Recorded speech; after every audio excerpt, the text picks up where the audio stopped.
If you haven't yet seen Glenn Ross, then maybe you should pause this right now and go run to Netflix or Apple TV and watch that, because God, it is amazing. And there's a scene in it where Jack Lemmon, who gives the performance of his lifetime, is having his balls busted by Alec Baldwin. And Alec Baldwin just looks at him at this point where Jack is filling up his coffee cup, and he says, "Put the coffee down. Coffee is for closers." And that line, I think, has become a bit of a cliche. If you've heard it before and weren't sure where it's from, now you know, and you should hurry on over to watch that. But the point is that nobody is above asking for a sale. You're not, I'm not. And when I was growing up, God, I had such fear and anxiety about selling. On my first, I did some sort of entrepreneurial things, but I remember the first time I felt truly terrified was during my software company days, when I was cold calling biotech firms and trying to sell them on our software and specifically product demos. The first day I had to do cold calls, I think I did 2. I went to the bathroom twice to throw up. I had terrible fear about it, and forget about closing. I could barely even pick up and dial. I've come a long way since then, and part of the challenge of doing sales is overcoming your ego and thinking that you're too good to ask for the sale. Wouldn't it be nice if we all had Facebooks and Googles of our own, and people just flocked into our services, and we didn't have to do anything other than providing a nice service? That would be pretty cool, but that's not the case. That's not why you're here. You're not above asking for the sale, neither am I. So let's talk about how to close. When somebody is insecure, which your prospect may be, or when they're searching, or just when they're uncertain, or when they don't know if they really should do something or not, they're looking for someone to push them into action. If they spent any amount of time on your site, if they've come back and they've revisited it after being retargeted, they're looking for someone to push them and to help them make the decision that they're afraid to make themselves. And if it's the first time they've been on your site and they've watched a sales letter and they've read through stuff, they're about as emotionally wound up as they might get. So this is where it all happens, and you have to be comfortable pushing for the close. So what are the elements of a good close? I'll just run through them, and then of course, just like we did in the offer section, we'll be getting into details. The elements of a good close are the choice, presenting them with the choice of whether to stay or to leave. The reminder of what the offer is. It's a very short summary. The exhortations, I call them, pushing them for the sale. They better do this right now. The future projection, projecting what their life will be like after they've actually implemented this. And then the FAQ, so handling any further objections they might have and just being cool about it. If you're doing this as a video sales letter or any sort of video, this is typically where the pace would pick up and you'd really be like pumping them up, and you're just like on fire at this point. You've walked them through you did the product intro, you did the bullets, and you've just gotten more and more excited. You hit them with the offer, and now it's time to close. It's like full on energy mode at this point, and that's what they need. They need to feel that you are like, hey, you're so excited about this, and you're helping channel that excitement into their action.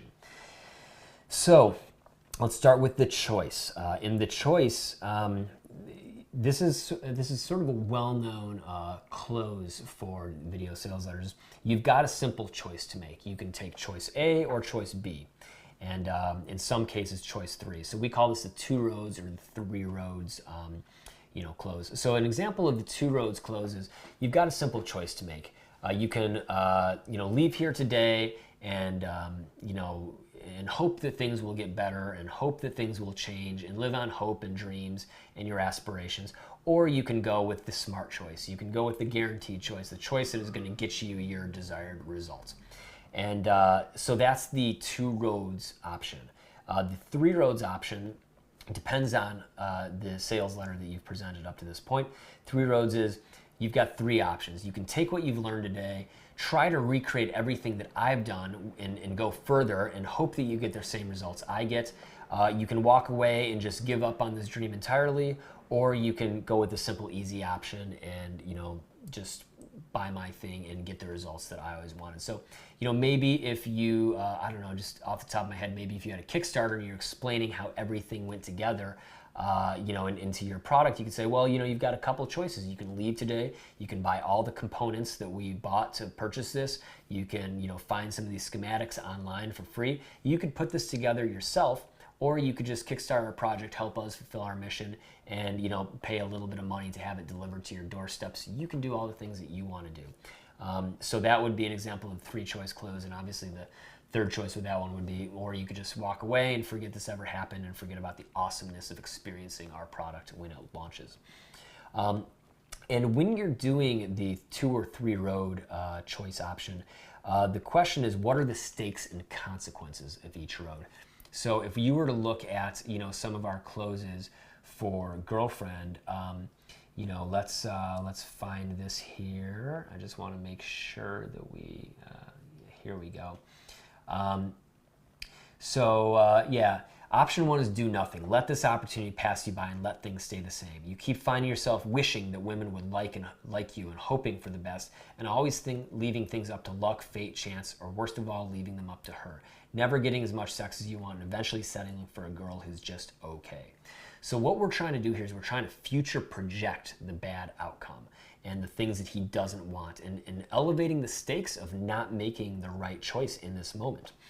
The other choice to read this, or you can take option 2, risk nothing today or for the next 365 days and get the only system that guarantees a girlfriend or your money back, a system that's based on years of research studying literotica and the female mind, a system that gives any guy, no matter how old or unattractive, blah, blah, blah, blah, blah. So we're just kind of overcoming some of the objections there. And I said, I have to tell you, when you seduce her in the way she's dreamed about since she hit puberty, you are going to savor the eyes that she gives you, eyes that say, you're the guy I've been looking for my whole damn life. So again, we're future projecting the positive outcome and trying to put him in that place where great things have happened as a result of learning this, and he's having a woman look at him like she's the man of her dreams. So when we present these choices, again, project that future outcome, raise the stakes. And finally, and we've done this in some of our offers, not all of them, this can work especially well if you've got repeat customers or if you're upselling, is to say, what is the choice that winners make?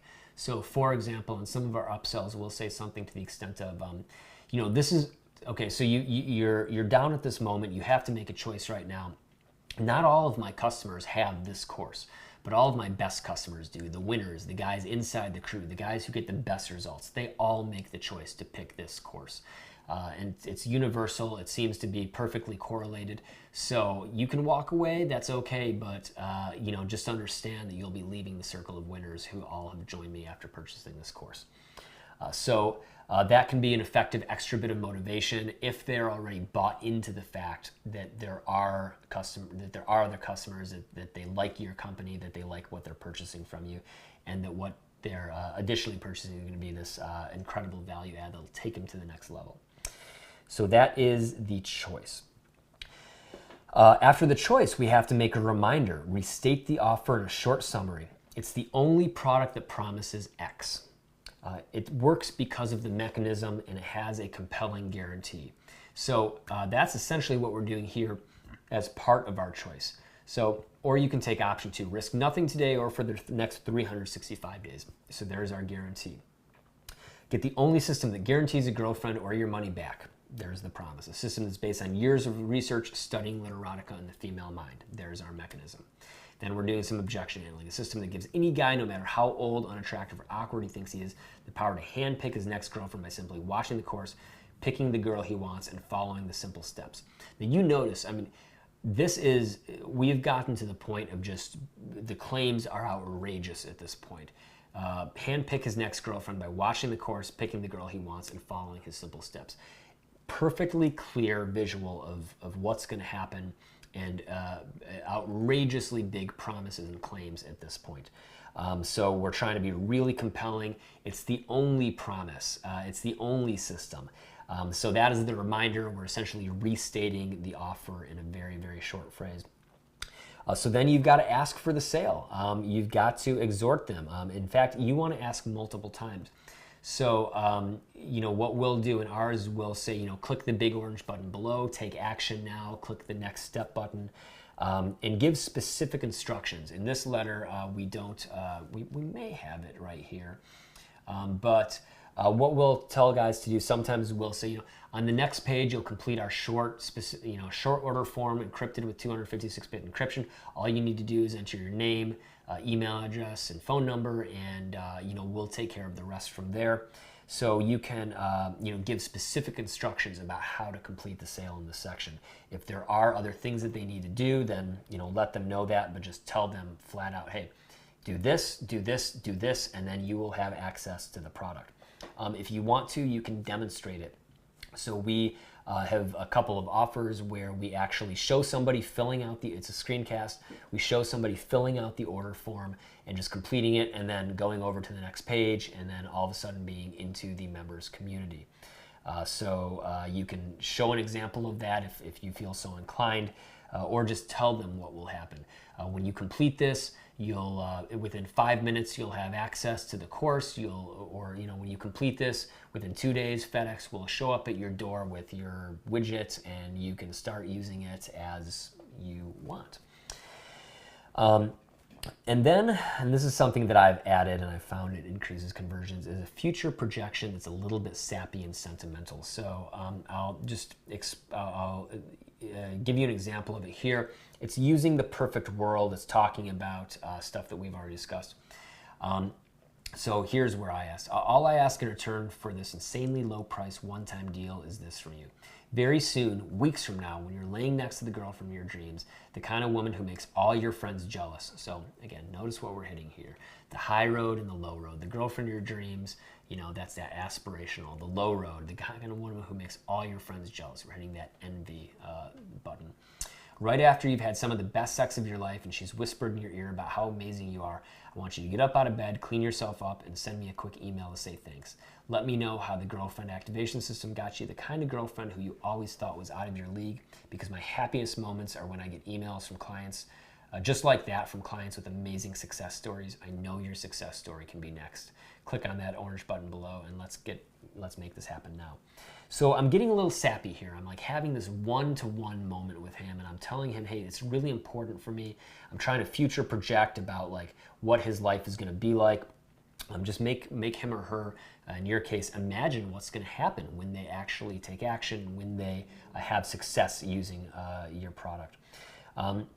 And then, of course, you can add, as I did, when this has happened to you, please do X. So when you're sitting there reviewing your favorite wedding memories of all time, please just remember, go into the App Store and give us a 5-star rating. We're here to make your wedding, last forever and capture all the moments that the photographer never could. So please give us the 5 stars that we need to help other people share these same experiences. And along those lines, I'm doing something specific with the psychology there. I'm making this about us. We're in this together. So at this point, you've crossed the line from being a mere prospect and a mere customer to someone who's helping me fulfill my mission and who's helping me help other people in this world. Or at the very least, you and I are buddies or friends or compatriots, and we're trying to achieve something together. You're making my life better, and I'm trying to make your life better. So that is the future projection element of the close. It's not necessary, but again, I found that these do increase conversions because it's that final personal touch, that final future projection that just gets them pushed right over the edge and makes them feel like, okay, he's taking a little bit of the pressure off. This is no longer about the hardcore pitch. This is about me and him and this personal relationship that we have. After that, you probably want to have an FAQ, and if you have a video sales letter, then this is where you put the FAQ, or maybe you have an FAQ on another page. But the point is that you'll still have objections even after you've done all this closing work.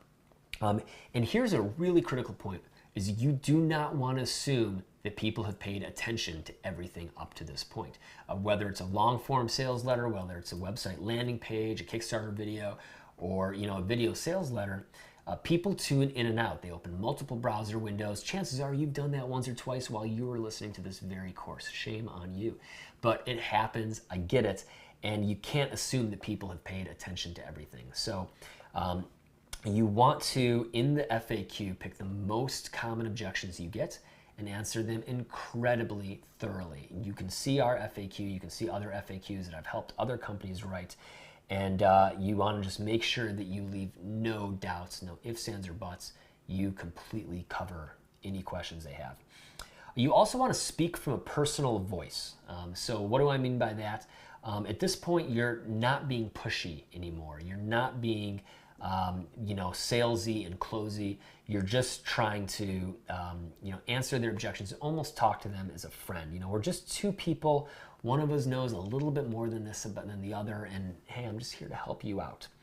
And of course, at the end of the FAQ, you don't want to forget to close one more time. Don't forget that call to action. So that is a close. How do you know that you've got a good close? A great close is full of energy. It's incredibly tight. It's got nothing that it doesn't need. It's really tight and it's so exciting. You've raised the stakes really high. The person knows, if I leave this right now, I might really be fucking myself for a long time. And there's really nothing left to say. You've said everything there is, and now it's time to hope that your big idea and your offer and your promise and your mechanism have all come together and your prospect wants to buy it. So we've got offer templates for you, close templates for you to look through, obviously. And now we are done with the construction of the piece of sales copy. So we've come a long way. Whether you decide to put together a webinar or a long form sales letter or video sales letter, whatever it is that you're going to use, the next section is going to be all about how to sit down and write it, how to write good copy, and how to produce something that is going to make a lot of money. But man, we've covered a lot up to this point, and yeah, we've still got a little bit to go. And I think the last bit of it's some really fun stuff. So hope you've been enjoying it up to this point, and in our next video we'll talk about how to put this all together.